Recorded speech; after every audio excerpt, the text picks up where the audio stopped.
Now, we all face our own personal struggles in our day-to-day life, and our next speaker shows us that with strength and self-love, you can overcome these struggles.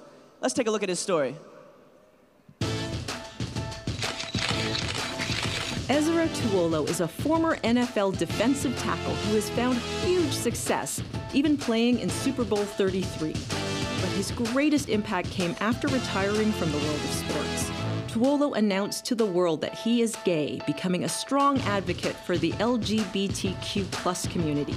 Since then, he's shifted gears to a full-on music career, including making it to the playoffs of season 13 of The Voice. He's earned the nickname Mr. Aloha through his brilliant voice and kind spirit.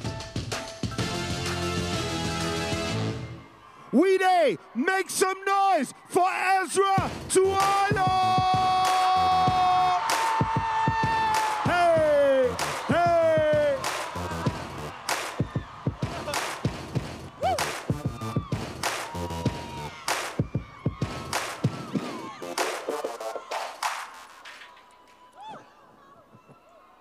You're broken down and tired,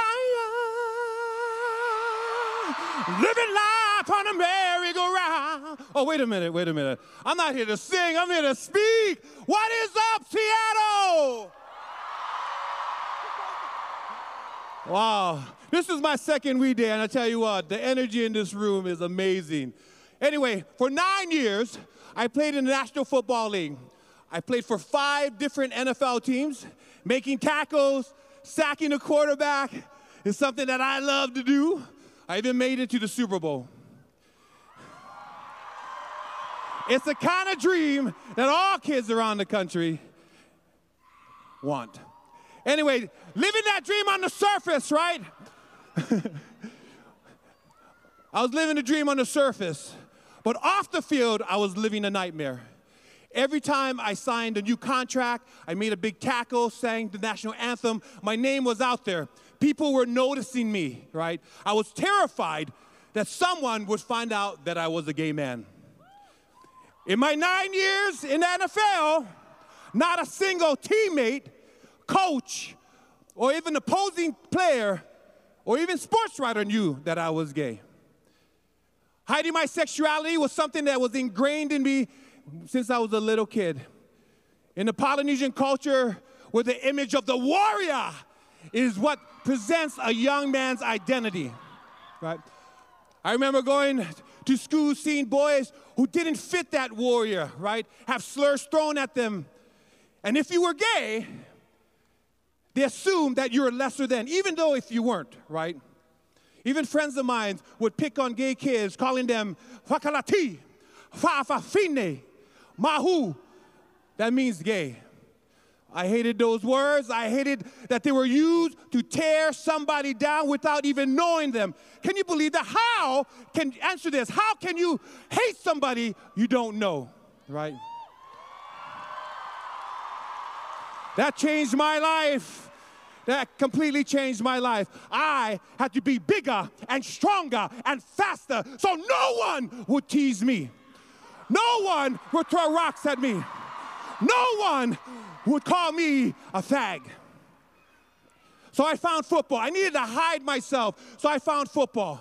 It helped me to relieve anxiety and stress on the field, and playing it made people think that I was straight, right? Because people mistakenly think that gay guys can't play football. What? I could throw anybody down. I could ragdoll anyone and throw them down, right?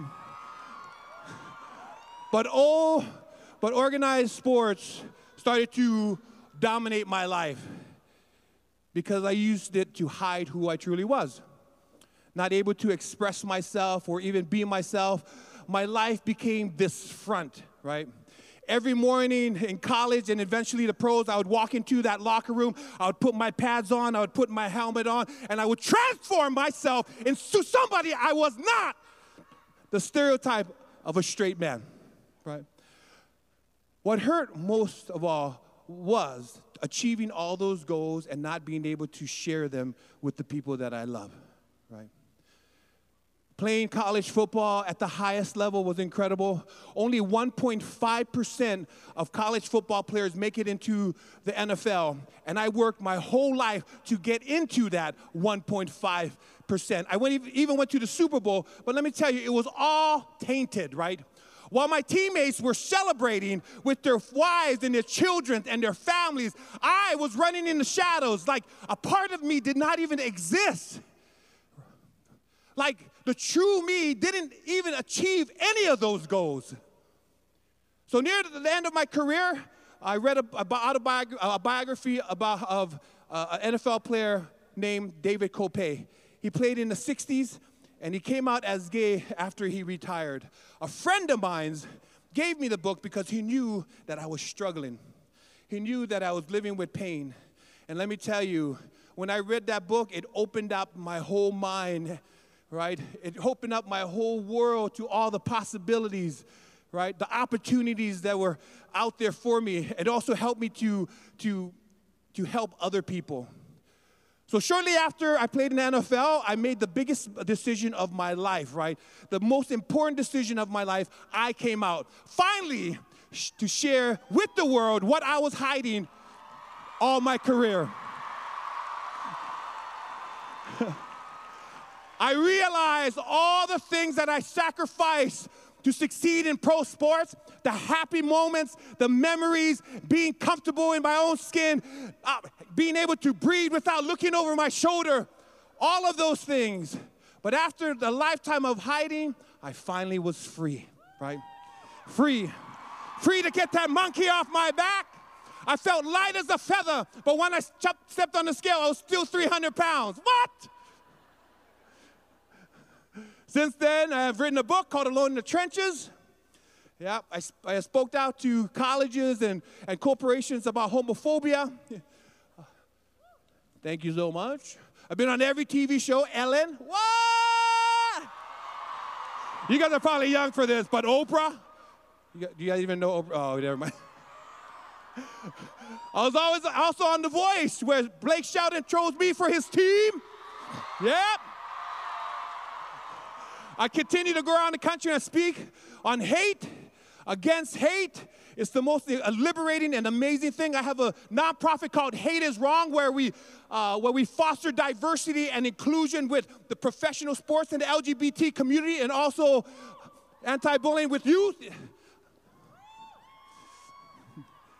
I hear the same questions every time I talk to young people, right? You're 6'4", you're 310 pounds, right? Were you really bullied? Right? Did you really feel bad about yourself? And let me tell you this. I want all of you guys to hear this. I want all of you to hear this. And when you go home and you're feeling bad, I want you to think about this, right? It doesn't matter who you are. We all feel uncomfortable in our own skin sometimes. Things out of our control will happen. And you might even feel scared. You might even feel hurt. But let me tell you, all the negative things, all the negative thoughts that you're going through, you're going to look back one day and you're going to know and you're going to think that it was all wasted energy, because you will be past it. You will be okay. So, young Seattle, find your voice. Be who you want to be.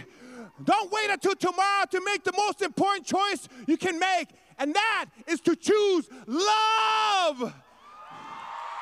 So rise up and be the person you're supposed to be. Rise up and be the person that you love to be. And everybody, I love you. Aloha.